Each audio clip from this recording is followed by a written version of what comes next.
शायद जो इस फार्मूले की जो वजह है वो तीनों ही पार्टियों की एक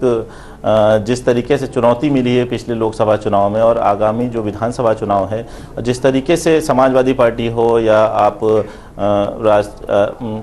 जीत सिंह की बात कर रहे हैं या फिर कांग्रेस की बात कर रहे हैं, सभी अपनी एक ज़मीन तलाश कर रहे हैं। और इस ज़मीन में कहीं ना कहीं इन तीनों पार्टियों की मजबूरी है कि कहीं ना कहीं सत्ता में भागीदारी हो। जहां अखिलेश यादव फिर से 2017 में अपने विकास के दावे पे अपनी छवि के साथ 2017 में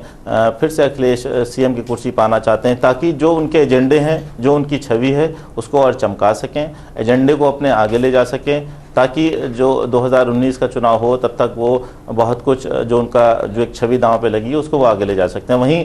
कांग्रेस 25 साल से सूखे में, उनकी मजबूरी है कि अगर वो अपना राजनीतिक वनवास सत्ता पाने का ख़त्म करना चाहते हैं तो कहीं ना कहीं इस फार्मूले पे उनको भी काम करना होगा, इस पे हामी भरनी होगी। और दूसरी सबसे बड़ी चीज़ है कि जो आपने तीनों की बात की कि तीनों एक युवा हैं और उत्तर प्रदेश में एक जो युवाओं की भागीदारी है, इस वक्त जो वोटर है वो बड़ी तादाद में युवा है। तो एक जो युवा इमेज निकल के आएगी कि अखिलेश का चेहरा, पीछे राहुल गांधी और जयंत चौधरी की छवि, और तो ये एक जो युवा नेतृत्व निकल के आएगा, कहीं ना कहीं जरूर उत्तर प्रदेश के वोटरों को आकर्षित करेगा। अब्दुल इस पर वापस लौटता हूं, आपसे बात करता हूं, और इस बीच निकल करके सामने आ रहा है। अब्दुल, क्या कहेंगे आप, इन तीनों में से कौन सा एक ऐसा सवाल है जिसको आप वास्तविकता से जोड़कर देख सकते हैं?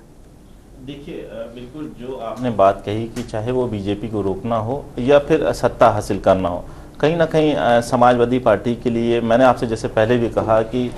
जिस तरीके से अखिलेश को शायद अब ये समझ में आया है, या यूं कहे कि प्रशांत किशोर से जब से अखिलेश यादव से मुलाकात हुई है और उन्होंने प्रशांत किशोर को ये चीज़ समझाई कि देखिए कहीं ना कहीं ये गठबंधन आपके लिए फ़ायदे का सौदा है और कहीं ना कहीं सत्ता में अगर आप वापसी चाहते हैं तो गठबंधन के ही सहारे आ सकते हैं। क्योंकि जो वोट परसेंटेज आप देखिए, जो कॉम्बिनेशन है उत्तर प्रदेश में, चाहे वो मुस्लिम वोट हो, चाहे वो यादव वोट हो या दलित वोट हो, कहीं ना कहीं कॉम्बिनेशन से ही आप जीत हासिल कर सकते हैं। किसी भी पार्टी की अपना कोई एक वोट, बेस वोट बैंक के अलावा जब उसको एक कॉम्बिनेशन मिलता है तभी वो सत्ता में हाथ से सत्ता में आती है, चाहे वो समाजवादी पार्टी रही हो या इससे पहले बहुजन समाजवादी पार्टी की बात करें।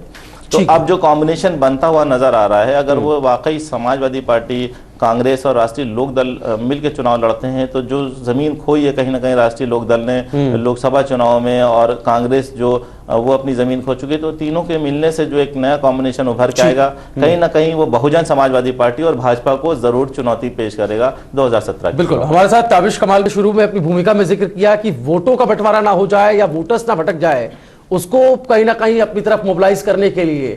ये कोशिश की गई। लेकिन खबर ये भी हम जब पढ़ रहे थे, गूगल कर रहा था मैं, कई सारे अखबारों को मैंने पढ़ा, तो उसमें खबर निकल करके ये भी आई कि बीते 6 महीने से अखिलेश यादव इस तरह का एक फॉर्मूला क्रिएट करने की कोशिश 6 महीने से इसकी पहल की जा रही थी, और बीच में ये पारिवारिक लड़ाई हो गई, लिहाजा मुद्दा कहीं और डाइवर्ट हो गया। आपको लगता है ऐसा था कि पहले से फॉर्मूले की बातें अखिलेश के जहन में थी? बिल्कुल भुवन, जब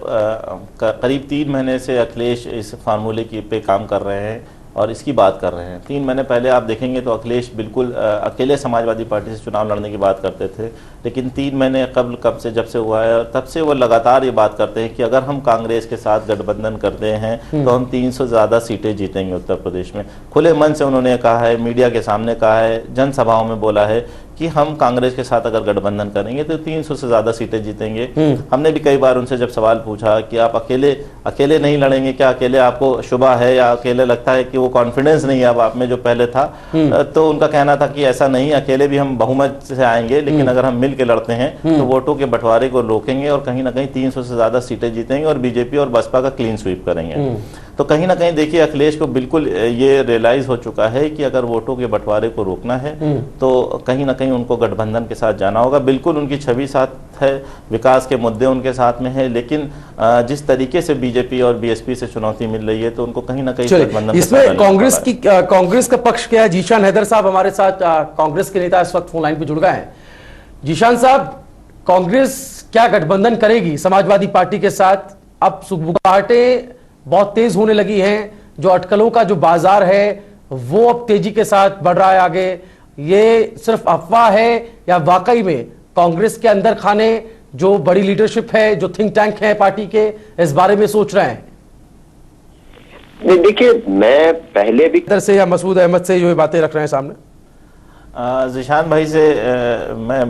क्योंकि जीशान भाई ने जिस तरीके से भी कहा कि उनके नेताओं ने स्पष्ट किया है कि वो 403 सीटों पे चुनाव लड़ेंगे, लेकिन जीशान साहब का जिस तरीके से कहना है, बिल्कुल मैं समझ सकता हूं कि जब तक घोषणा नहीं हो जाती, जब तक जीशान साहब ये इस तरीके की बात करेंगे कि हम 403 सीटों पे चुनाव लड़ रहे हैं, क्योंकि जब तक स्पष्ट नहीं हो जाता, उनका ये कहना भी सही है। लेकिन जीशान साहब से मैं इतना पूछना चाहूंगा कि कहीं ना कहीं आपके मन में कांग्रेस के जो कार्यकर्ता हैं, क्या वो चाहते हैं कि ये गठबंधन हो ताकि कहीं ना कहीं कांग्रेस एक सत्ता में भागीदारी करे?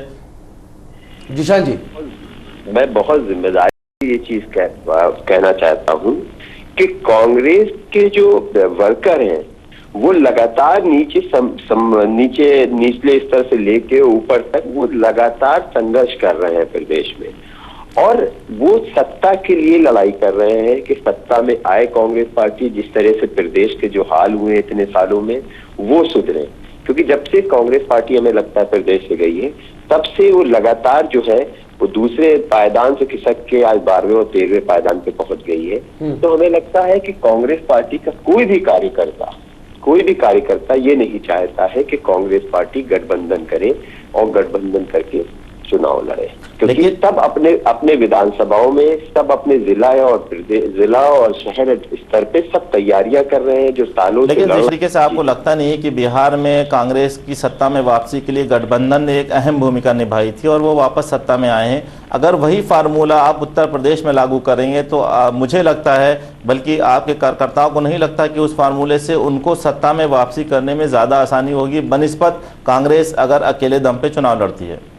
नहीं आहत साहब, देखिए आपकी वो बात किसी हद तक सही भी है, क्योंकि गठबंधन जिस तरह से, मसूद साहब ने भी कहा, जिस तरह से गठबंधन बिहार में सक्सेसफुल हुआ और सांप्रदायिक ताकतों को शिकस्त दी,